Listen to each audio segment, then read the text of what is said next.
Assalamualaikum warahmatullahi wabarakatuh. Sampurasun. Kumaha dadaramang sadayana kelas 7 anu ku Bapa dipikareus.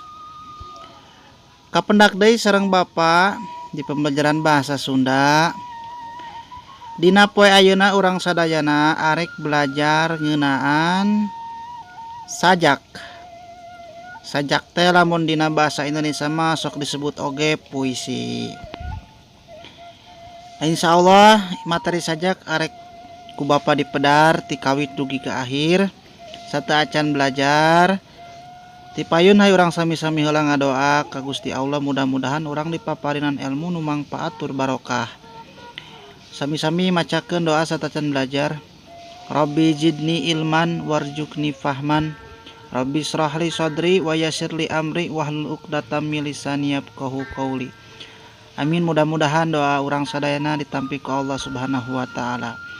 Barudak sadayana sok mangga sakseni ieu video terus ikuti ti kawit dugi ke akhir materi ngeunaan sajak.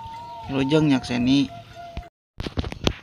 Barudak kelas 7 langsung bae ka hiji aya disebut wangenan sajak atanapi pengertian sajak. Osok aya nu nanya kieu. Naon bedana sajak jeung puisi?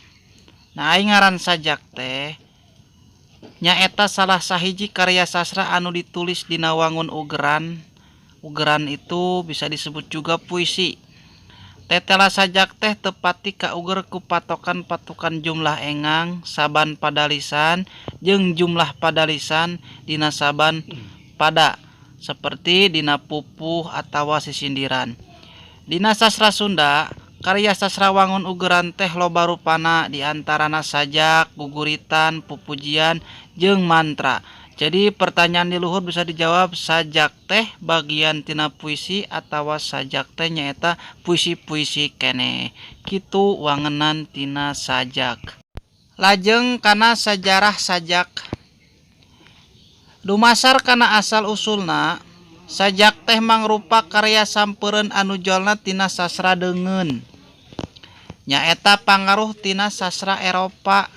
Nah, negara Eropa itunya wabil khusus deui negara Walanda.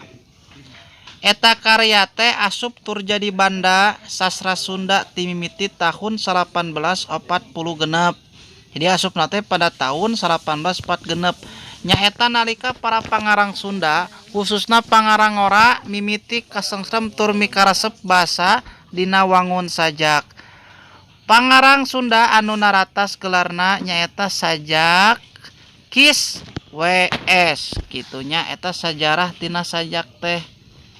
Mangga salajengna aya anu disebut unsur-unsur sajak. Unsur-unsur sajak di dieu aya genep rupi. Tegesna kahiji aya anu disebut tema. Tema teh naon? Tema teh nyaeta dasar atanapi pokok pasoalan ditepikeun dina sajak. Teras nu kadua aya suasana. Suasana teh nyaeta gambaran kaayaan. Kumaha suasana pikasediheun, pikareseupeun, pikabungaheun atanapi nu rea-rea deui. Nu katilu aya imaji. Imaji teh gambaran nu karasa, kadenge atawa katenjo najan ukur dina wang-wangan. Teras nu kaopat aya simbol. Simbol teh nyaeta kecap anu dipake pikeun ngagentrekeun maksud. Teras anu kalima aya disebut wirahma. Wirahma teh nyaeta irama galindeungna sorak kecap. Jeung nu terakhir nyaeta aya disebut amanat.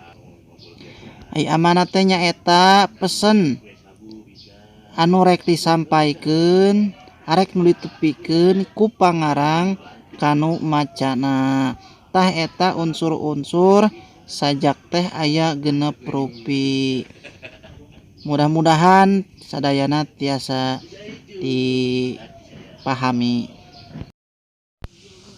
Barudak kelas 7 salajengna dina sajak teh aya jenis-jenis sajak atanapi wanda sajak. Nu kahiji dina jenis sajak teh aya sajak epik. Naon nu dimaksud sajak epik teh? Sajak epik teh nyaeta sajak anu ngalakonan nu mangrupa runtuyan carita. Aya awalna jeung aya akhirna, jeung aya anu jadi puserna carita. Kulantaran kitu, sajak epik mah biasana panjang. Contoh sajakna nyaeta Jante Arkidam karya Ajip Rosidi. Terus nu kadua aya sajak lirik. Sajak lirik teh naon? Sajak lirik mah beda jeung sajak epik. Sajak lirik mah teu ngalakonan jeung sajakna oge pararondok. Eusi sajakna biasana panjang. Contohna nyaeta sajak Tanah Sunda karya Ajip Rosidi. Nah eta jenis-jenis atanapi wanda tina sajak. Barudak kelas 7 sadayana, ta eta materi anu ku Bapa tiasa dipedarkeun ngeunaan sajak. Saatos sadayana ngupingkeun penjelasan ti Bapa, ayeuna Bapa bade masihan pancen mandiri kangge hidup sadayana. Kahiji naon anu dimaksud sajak teh. Teras kadua karya sastra naon bae nu ditulis dina wangun ugeran teh. Katilu sebutkeun unsur-unsur dina sajak. Teras kaopat cing jentrekeun nu dimaksud tema jeung amanat dina sajak tepi ka tembong bedana. Teras nu terakhir nomor 5 nyaeta sebutkeun jeung jentrekeun wanda atanapi jenis-jenis sajak teh. Nah eta pancen mandiri anu ku Bapa tiasa dipasihkeun. Upami aya pertarosan mangga langsung chat wae ka nomor WA Bapa. Kitu nya barudak. Barudak sadayana kelas 7 mung sakitu ala kadarna anu ku Bapa tiasa dipikahatur. Hapunten bila aya kalepatan tina cariosan atanapi paripolah Bapa, mudah-mudahan Bapa ngadoa sadayana kelas 7 tiasa memahami ngarti kana ieu materi nyaeta ngeunaan materi sajak. Kurang semi-semi wae tutup ku membacakan hamdalah alhamdulillahirabbil alamin. Sinareng doa kafaratul majlis. Subhanakallahumma wa bihamdika asyhadu alla ilaha illa anta astaghfiruka wa atubu ilaik. Wabillahi taufiq wal hidayah. Wassalamualaikum warahmatullahi wabarakatuh.